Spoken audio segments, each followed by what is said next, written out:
In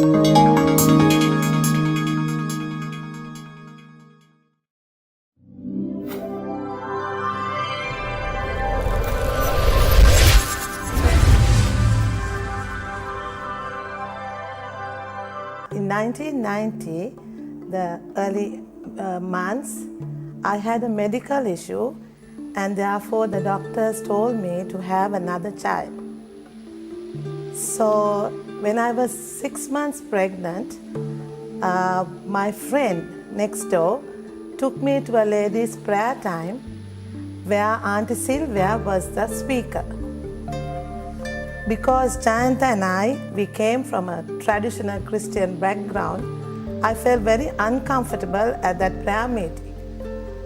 But when the invitation was given for us for prayer, I went up for prayer. And Auntie Sylvia prayed for me. I accepted Jesus as the Lord over my life and gave my life unto the Lord. At that time, Auntie Sylvia prophesied over me and the baby.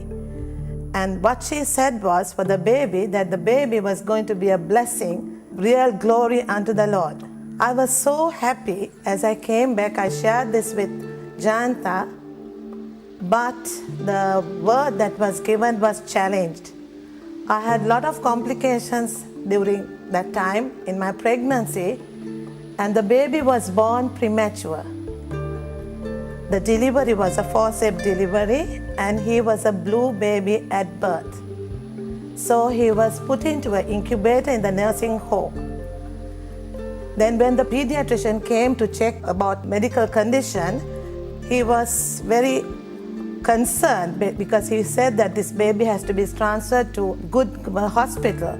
So he made us to some other make arrangements to transfer the baby to Sri Jayawardenepura to the neonatal care unit. Actually speaking, the very next day, I convinced my family so that I will be able to go to hospital to be in that mother's room. So after all the problems I had to undergo, I just entered this mother's room where there were only 5 mothers for all the 30-odd babies in the incubators. So all what I could say is the doctor in charge, the pediatrician in charge, never gave us any hope. Every day it was actually to tell that the baby was bad and he has developed some other bad condition or some other sickness. And the baby was really struggling for life. Every time when I look at that room, I could see nurses and doctors around by our baby's incubator, because all the time he was having problems with his blood oxygen. You know, it was like a real bad experience for us. And whenever Jayanta and my family came, I just kept on crying. Because for me at that moment, it was just, I was confused and I was wondering whether there was any hope. Thank Jesus, because he was in control. After 2 weeks, the doctor told us that he is going to give him the last medication that he was thinking of, because he was not responding to any of the other drugs. And he said that he has to buy this drug from outside, and it is a quite expensive drug. And I think that he started to give that medication the very next day. And 3rd week, suddenly this doctor told me that I can have the baby. I was amazed. And I just want to just hold my baby and take the baby home. I never thought of anything. But the good report was that I was able to take the baby home, but the not good report was that the doctor said that this baby will not be a normal baby, that he had lacked oxygen at birth and for some time, and that his brain cells had got damaged. But at that moment, I just wanted to take the baby home. So we were very happy, and Jayanta registered the baby as Dimuth Sylvester.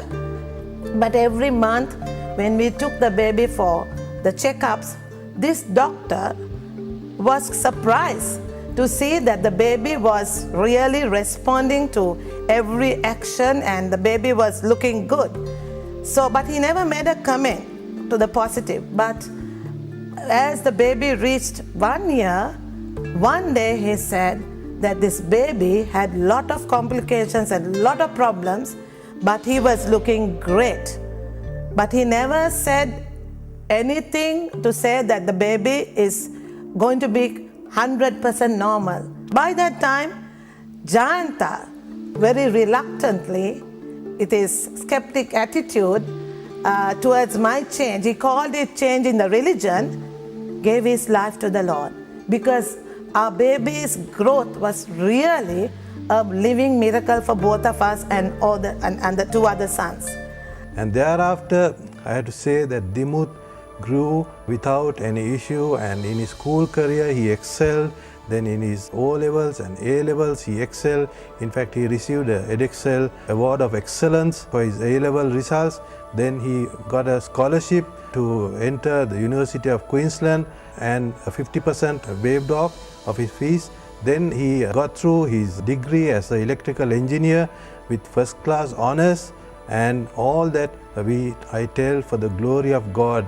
And not only that, he didn't even have iota of any issue in physically or any other way, and he was doing everything to the glory of God.